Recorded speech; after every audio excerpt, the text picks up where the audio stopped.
If anyone is watching or listening, hello, my name is Walter. I'm a librarian at the Anacostia Neighborhood Library for DC Libraries. It says we have one viewer. I'm not sure if that means I'm going to be able to hear you or see you or chat with you, but I'm going to give it a few more minutes to see if a few more people come through. So feel free to put something in the chat window, or maybe I can speak with you. I'm not sure who the viewer is. This is our second time doing this, so we're still figuring out the best way to do it. but I will get started, hopefully with a few more people in a few minutes. Thank you.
Okay, I'm gonna wait about 5 more minutes to see if anyone else is coming, and then I'll just start talking, and hopefully it'll end up okay. But I think it'll be better if we have at least a couple people who can interact and talk about what they read in high school or what they wish they had read in high school. And I just had a few questions to throw out to whoever comes through. So I'm going to give it a few more minutes, and hopefully we'll have some more people.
Okay, so I guess I'll just get started.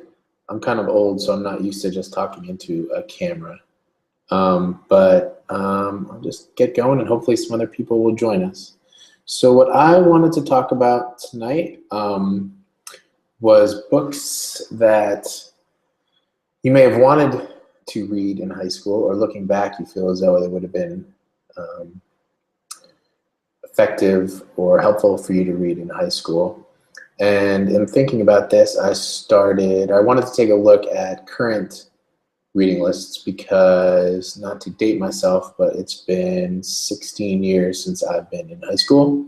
So I wanted to see if it had changed since I was there. So this is kind of a random sampling, but I was just looking around and I found 3 current or within the last 2 years reading lists. 2 in Virginia, 1 at a private school, 1 in a public school, and 1 in New Jersey, actually a small town pretty close to where I grew up in Northwest New Jersey. So from what I could gather, there were 161 titles over the 3 school systems. So that was through 9 through 12, some was summer reading, some was school year reading. So 161 titles. Out of those, 139, by my count, were by Caucasian authors, and 22 were by authors who were not Caucasian. So that is, I'm a librarian, so my math might not be the best, but that's something like 85% or so is Caucasian authors. And of those, about 3/4 were male. So if you want to sort of take it like that, out of the 161, 104 were male, white male, excuse me. 113 total were male, 140 total were female. So that 15 years after I was out of high school is pretty much how I remember it. And again, this could be a small sample size. I didn't search for what the demographics of the school were or anything like that. I was just sort of looking through ones that seemed to be a pretty robust list. So at least from that small sample, it seems like it hasn't changed a ton. Just in my experience in high school, the books that I remember the most, and granted, a lot of these weren't on the list anymore. So on the one hand, there's a question coming through. This is kind of fun. Oh, great.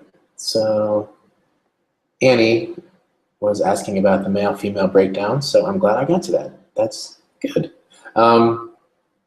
So on the one hand, I think that the books themselves seem to have been updated because I didn't see much Catcher in the Rye or The Great Gatsby or The Grapes of Wrath or The Old Man and the Sea. So that could be considered a positive. I like some of those books, some of them I don't like.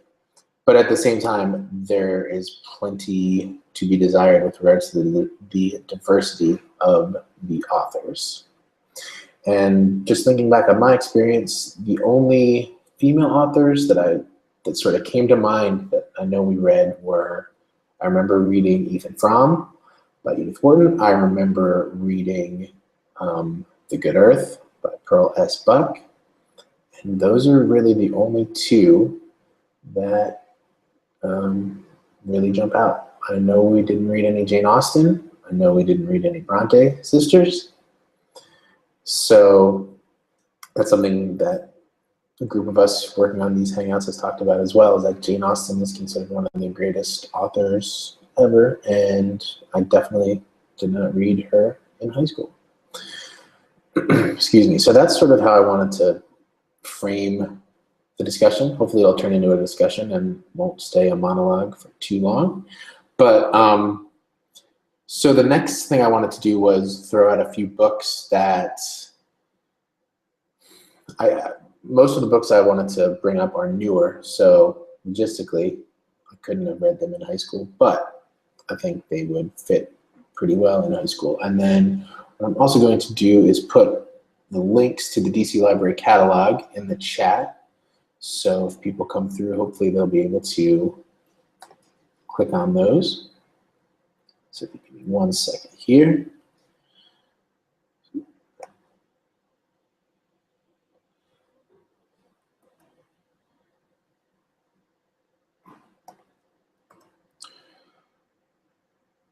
So this first one is going to be Between the World and Me by Ta-Nehisi Coates. This book is very new and very popular. If you click on the catalog, you'll see there are something like 300 holds on it. It just came out about a month ago. And I just finished it. I put my name on the list as early as I could. And hold on 1 second here. I'm just gonna make sure I get Mr. Coates' spelling right of his name.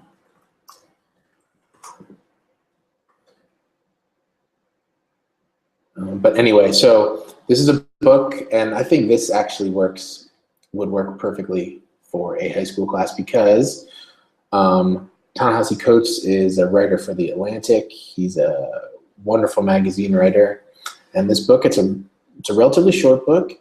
It is addressed to his son, who I believe is 14 years old. So the built-in audience is the exact audience that you would want it for in a middle school or a high school class.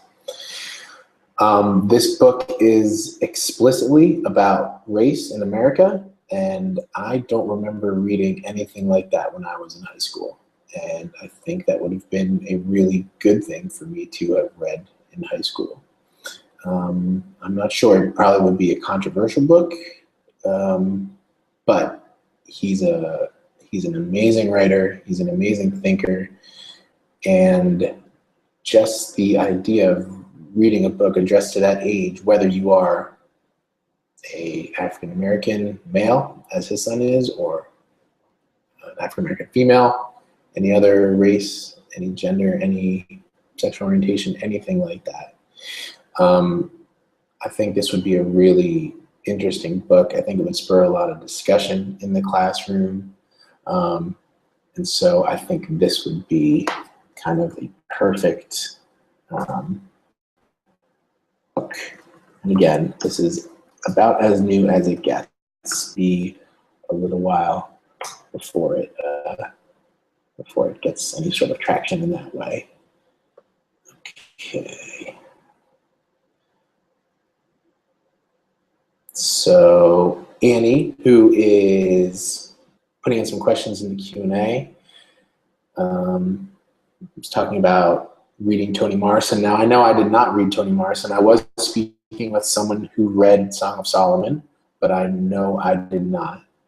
And asking about if students are reading books that have come out in the past few years, if they're still reading classics. Yeah, so I did see, again, in the I was looking at, there are more recent books. It was a lot less classics, so-called classics.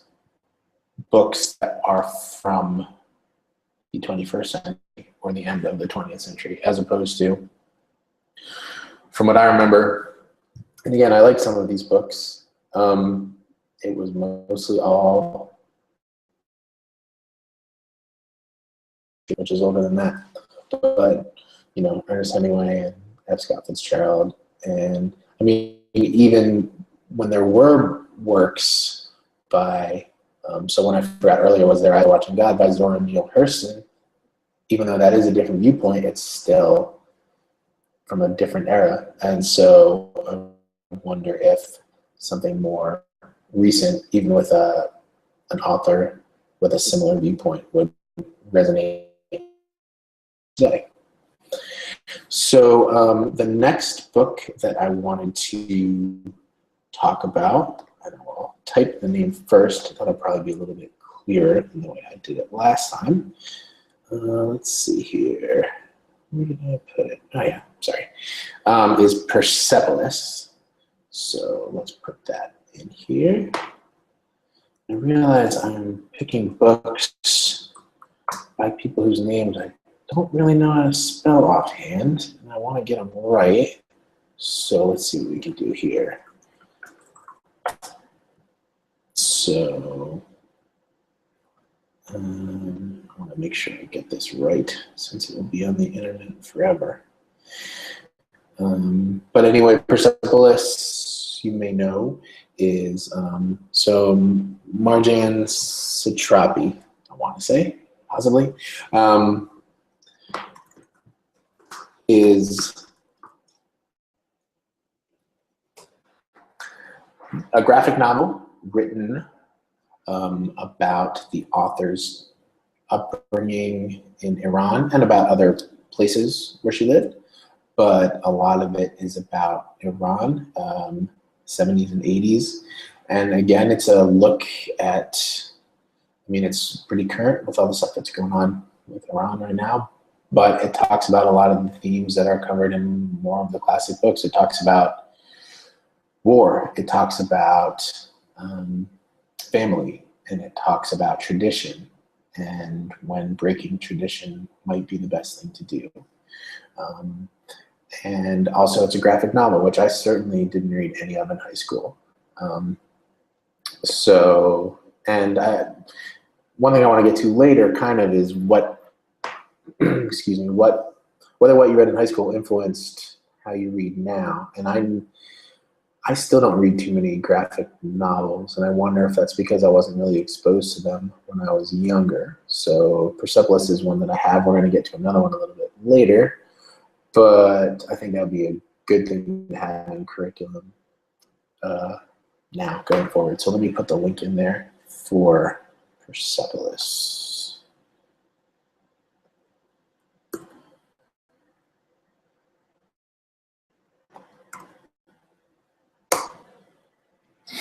Great. All right, let's see if I'm missing anything here. Back to the Q&A. Oh, cool. All right, so the next one I wanted to talk about is, so actually I'm looking at my list. I picked 5, and 3 of them are novels. Maybe I guess I just picked the really successful ones to read, or the really important ones. So another one is called Hyperbole and a Half. Now this one might be a little more of a personal preference than actually a good fit.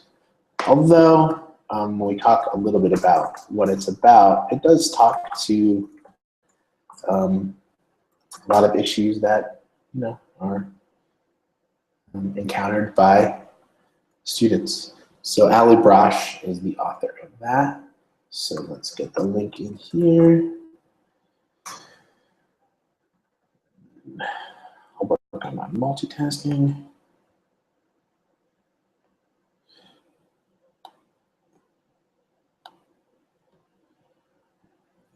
Okay.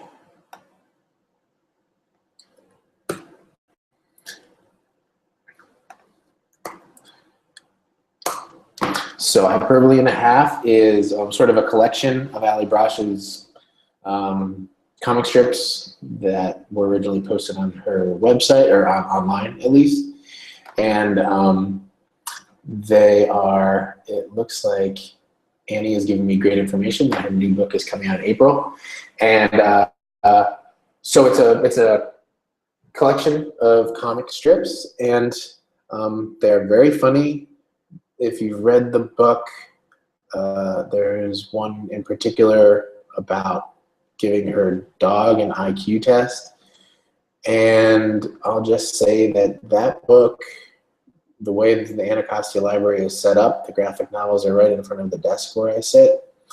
So if I need like a little pick-me-up at some point in the day, I just pick that book up and go to that section, and it's sensational.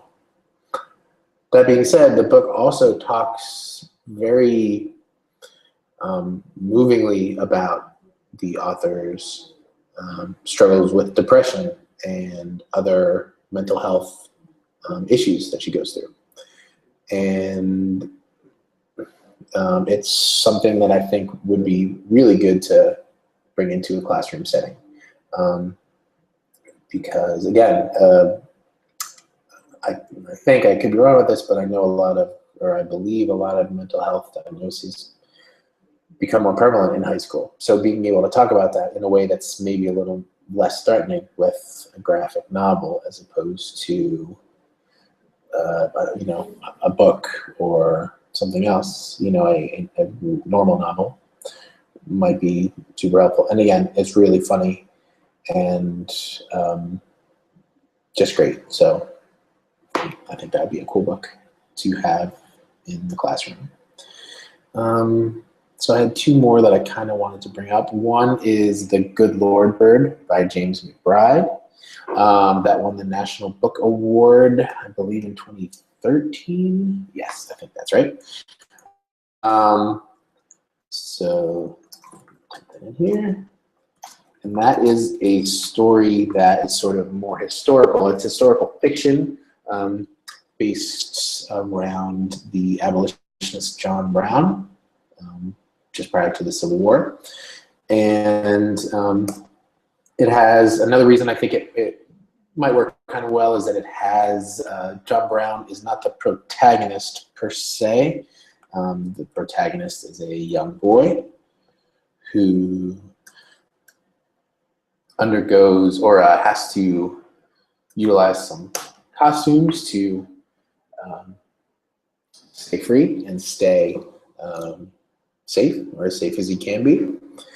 And so with a lot of these books, I've read all of them. I don't remember, as far as content, whether these books could actually be in the classroom. I think most of them could. Between the World and Me is intense, but language-wise, I think it would be fine, if I remember correctly. Persepolis, I believe. Someone will probably correct me. But The Good Lord Bird, there might be some issues, but again, I think times are changing, and that's something else I wanted to talk about too a little bit later. So the last one I wanted to bring up is called Fun Home by Alison Bechdel.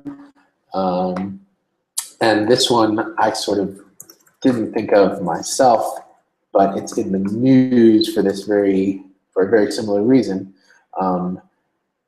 So it, as far as I can understand it, at Duke University, there's a book selected that incoming freshmen are required to read or suggested to read at the very least. And Fun Home was the book chosen this year. It's also a successful musical right now, written by the very smart and very great Alison Bechdel.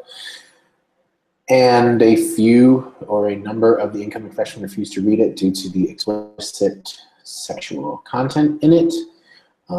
It is homosexual content, is what they're referring to. But from what I've been reading, that is not the issue. Is more that it's just sexual content, period. So this is even in a college classroom where the students by and large are adults, 18, 17, well, 17 and 18, I guess, 18 and 19 even,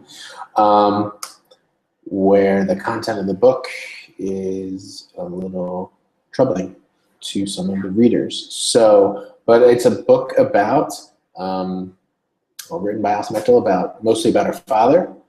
I don't really want to spoil, well, it's not really spoiling, but let's just say there's a huge event and it leads to some revelations about her father and in turn some discoveries about herself.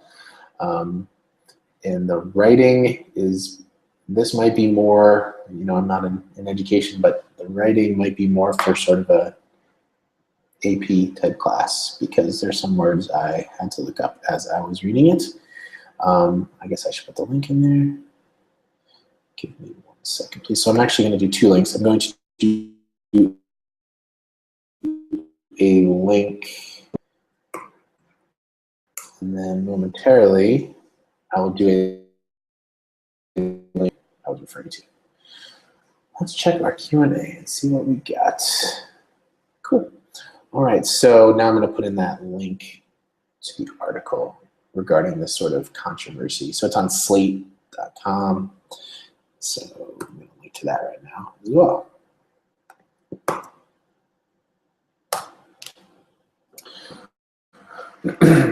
So those are 5 that, and these are all books that I've read in the last 18 months.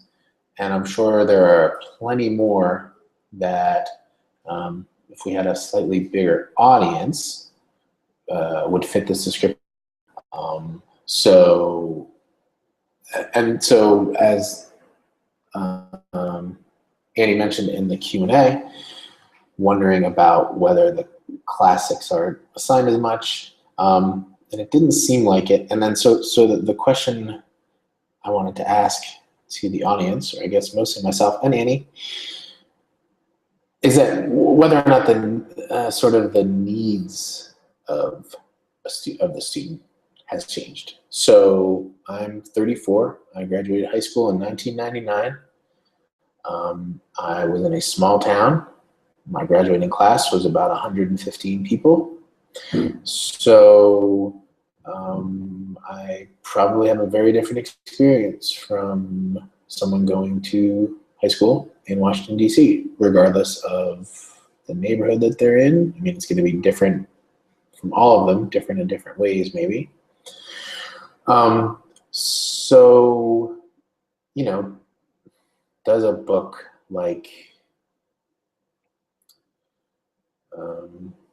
The Good Lord Bird get something across better than sort of a straight history book about the Civil War or the lead up to the Civil War?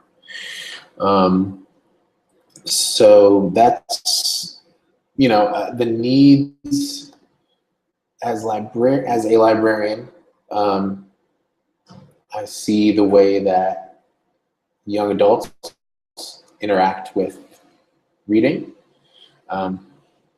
They might not read as much from a book as people of my generation or older might want them to, but they're reading a lot. It might be shorter, but they're reading and they're taking stuff in. So just wondering if something like graphic novels might work better, sort of shorter spurts that they can understand and sort of get into a little bit more. And I know part of the reason for reading the type of books that I read in high school is to challenge the student. So I think that's fine too, but it's just, I think it's more about finding a balance of types of books, a balance of viewpoints, a balance of male, female, a balance of ethnic backgrounds, which I didn't have too much of in my high school. And I'm betting if anyone is older than I am, it would probably be even more pronounced.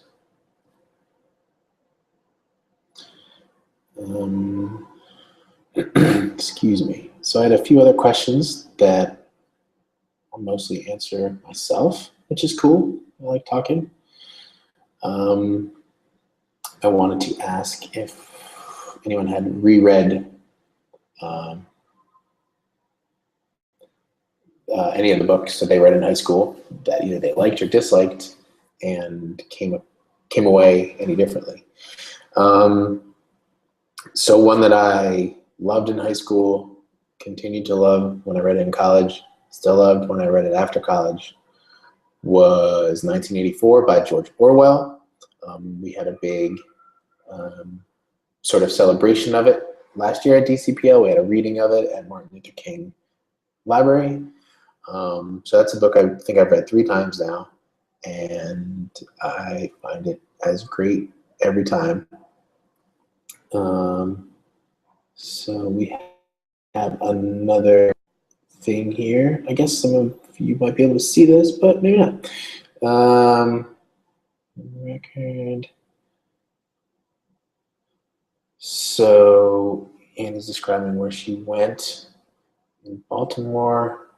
Since I live in Baltimore, I'm going to try to guess what that school is later. And so agreeing with the idea of the graphic novel and non-traditional. And I mean, the 3 I picked, I'm not an expert on graphic novels, the imagination, but they were all female authors from the States, one with a sexual orientation that isn't discussed as much in high school reading. So I totally agree with that. So on the other side, I was wondering if there were books that, and Annie also said that Ethan Frome was super boring, and I would agree, except I don't really remember it, so I guess that is my way of agreeing. Remember it. I remember a sled. That might just be the cover. Am I spoiling something? Anyway. So are there any books that you didn't like and reread? And I don't think I have. I mean, that's kind of a big thing to ask when there are so many books, available. Oh, and I missed a thing that Annie put up. Sorry, I missed it. So she brings up, let's see, that's an interesting thing. So bringing up how she did not at all like, or I won't put words in her mouth, but didn't like the dead white males, so to speak, and sort of feels, what's that? I don't want to put words in her mouth. Try not to feel guilty about it. Should have liked them more. And that's interesting because that's something we've talked about. And I really liked The Great Gatsby. I haven't read it since. I remember really liking it. I kind of don't want to read it again because maybe I was just a 16-year-old kid. I mean, I definitely was, and maybe that's why I liked it. But that is an interesting idea. but I was happy to still love 1984. Yes. So let's see. Let's see if I had anything else here.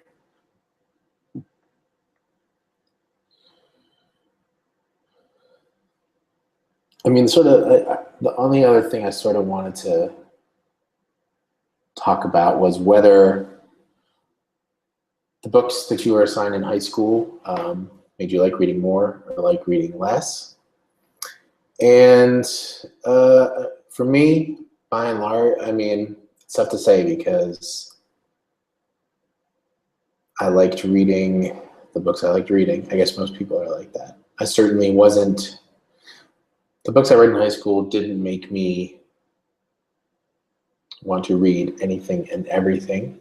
They also didn't make me never want to read anything again. So I can't say strongly one way or the other. I was speaking to a coworker earlier, and he sort of said that, he sort of said, oh, I'm not much of a reader, but then went off and named half a dozen books that he really liked and the author and why he liked them. So I think in that situation, even if he didn't consider himself much of a reader, he found what he liked and remembers them, a decade or more later.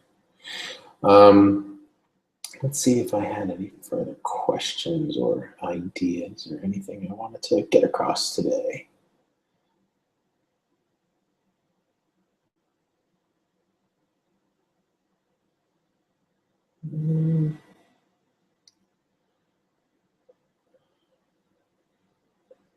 Okay, I don't really have much of anything else. I feel like I've been talking for a really long time, and I am terrified someone's actually going to watch this someday. But that being said, I think the 5 books that I suggested, I think if you do watch this, I think you'll like at least 1 or 2 of them. They have different viewpoints, and if you are school age and watching this, I would recommend them. If you are older, I would recommend them, and if you are older and have children that are school aged, I think they might be, might be really great. I'd like to put a link in the chat here to one of the new features that we have going at District of Columbia Public Library, and this sort of Google Hangout is part of it. So let me actually put it in again. So it's a little more separate from the last ones I've put in. So this is the sort of read feed page. So there's a link right there. And there you will find suggestions, sort of recommended if you like lists, or lists picked by library staff about topics that they're interested in, that we all hope that you are interested in as well. There will also be all of the social media stuff we're doing. That'll all be listed. So we do our Twitter book clubs. We do these Google Hangouts. We do, I'm going to pull it up so I don't forget some of the stuff. We do online book clubs. We do Facebook, a lot of stuff on Facebook. So Game of Thrones book club on Facebook. Book club that meets at a bar in Northwest DC. We have our Goodreads page. We have our Google Plus page, which we're on right now, Pinterest. We have, like I said, all of our Twitter things. And coming soon is going to be Vine, which if I'm too old for Google Hangout, I'm way too old for that. But that should be awesome. I'm going to check the Q&A here before I sign off and make sure I'm not missing anything from Annie, who has been super helpful in bringing another voice to this. So I really appreciate that. So yeah, well, thank you for watching. if you watch us in the future. My name is Walter Rogers. I'm a librarian at the Anacostia Neighborhood Library, and you should come by and check out the Anacostia Library. It's beautiful, and check out the books that we talked about or any others. So thank you very much, and have a great night.